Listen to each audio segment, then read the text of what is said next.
नमस्कार दोस्तों, कैसे हैं आप सब। तो दोस्तों, आज बात करेंगे गौरैया के बारे में। एक गौरैया की कथा के बारे में जो हमारे ही देश के महान ग्रंथ महाभारत से ली गई है। ये एक गौरैया के ईश्वर पे विश्वास, उसके अटूट श्रद्धा की एक कहानी है जो हम सभी को बहुत ही ज़्यादा विश्वास से, ईश्वर के प्रति श्रद्धा से भर देगी। तो कुरुक्षेत्र के युद्ध क्षेत्र को विशाल सेनाओं के आगमन की सुविधा के लिए तैयार किया जा रहा था। उन्होंने हाथियों का इस्तेमाल पेड़ों को उखाड़ने और जमीन को साफ करने के लिए कहा।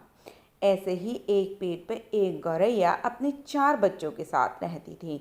जब उस पेड़ को उखाड़ा जा रहा था तो उसका घोंसला भी जमीन पर गिर गया, लेकिन चमत्कारी रूप से उसकी जो संतानें थीं वो अनहोनी से बच गईं। लेकिन वो बहुत छोटी छोटी थीं, जिसकी वजह से वो उड़ने में असमर्थ थीं। कमज़ोर और भयभीत गौरैया मदद के लिए इधर उधर देखती रही। तभी उसने कृष्ण को अर्जुन के साथ वहां आते देखा। वे युद्ध के मैदान की जांच करने और युद्ध की शुरुआत से पहले जीतने की रणनीति तैयार करने के लिए वहां गए थे।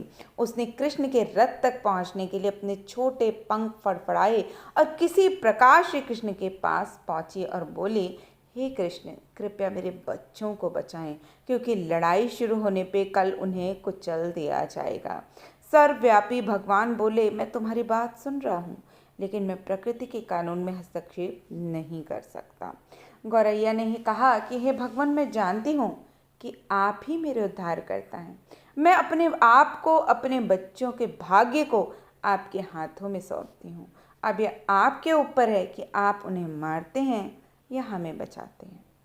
कृष्ण ये साधारण व्यक्ति की तरह बोला कि देखो गौरैया, काल चक्र पे किसी का बस नहीं है।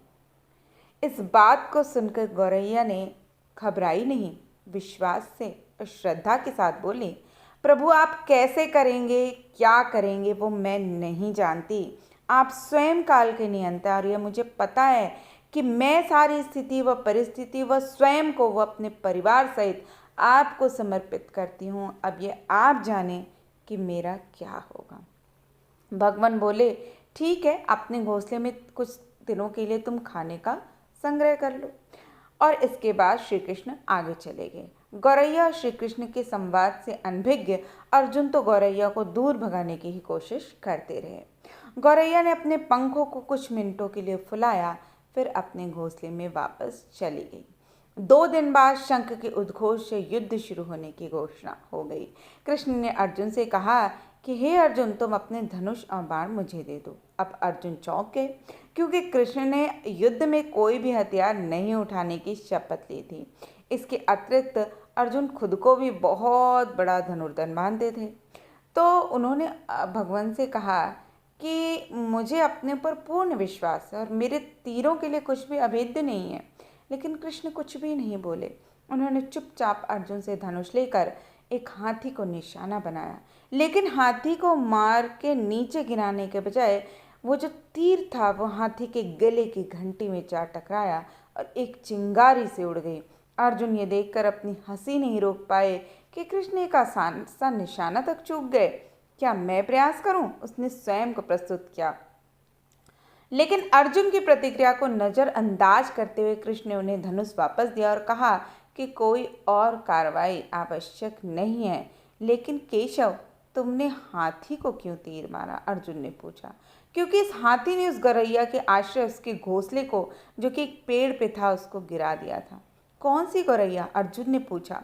इसके अतिरिक्त हाथी तो अभी भी स्वस्थ और जीवित है, केवल घंटी ही टूट के गिरी है। अर्जुन के सवालों को खारिज करते हुए कृष्ण ने उसे शंख फूंकने का निर्देश दिया और युद्ध शुरू हो गया। अगले 18 दिन में कई जानें चली गईं। अंत में पांडवों की जीत हुई। एक बार फिर कृष्ण अर्जुन को अपने साथ सुदूर क्षेत्र में भ्रमण करने के लिए ले गए। कई शव अभी भी वहाँ हैं जो उनके अंतिम संस्कार का इंतजार कर रहे थे। जंग का मैदान गंभीर अंगों और सिर बेजान सीढ़ियों और हाथियों से अटा पड़ा था। कृष्ण एक निश्चित स्थान पर रुके और एक घंटी जो कि हाथी पर बांधी जाती उसे देखकर विचार करने लगे। अर्जुन, उन्होंने कहा, क्या आप मेरे लिए यह घंटी उठाएंगे, इसे एक तरफ रख देंगे? निर्देश बिल्कुल सरल था।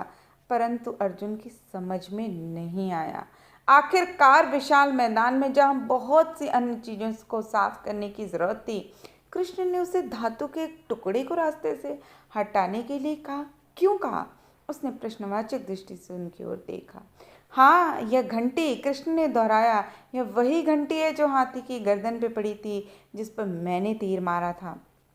अब अर्जुन बिना किसी सवाल के भारी घंटी को उठाने के लिए नीचे झुका, और जैसे ही उन्होंने उसे उठाया, उन्होंने हमेशा के लिए उनकी दुनिया बदल गई, क्योंकि उसके नीचे 1, 2, 3, 4 और 5 4 युवा पक्षी और उसके बाद एक गौरैया उस घंटी के नीचे से निकले। बाहर निकल के माँ और छोटे पक्षी कृष्ण के इर्द गिर्द मंडराने लगे, बड़े आनंद से उनकी परिक्रमा करने लगे। 18 दिन पहले कटे गए एक घंटी ने पूरे परिवार की रक्षा की थी। तो कृष्ण इस दृश्य को जब देखते हैं और जब अर्जुन इस संपूर्ण दृश्य को देख के उस पूरी चीज़ों को समझते हैं, तो कृष्ण से अर्जुन कहते हैं कि हे भगवान, आपको मानव शरीर में देखकर और सामान्य मनुष्यों की तरह व्यवहार करते हुए मैं भूल गया कि आप वास्तव में कौन हैं। तो विश्वास रखें कि जो भी व्यक्ति पूर्ण भक्ति से, पूर्ण श्रद्धा से, पूर्ण समर्पण से ईश्वर से जुड़ा रहता है, ईश्वर कभी न कभी किसी न किसी रूप में उसकी मदद अवश्य करते हैं। तो दोस्तों, आशा करती हूँ आपको हमारी आज की दी हुई जानकारी पसंद आई होगी।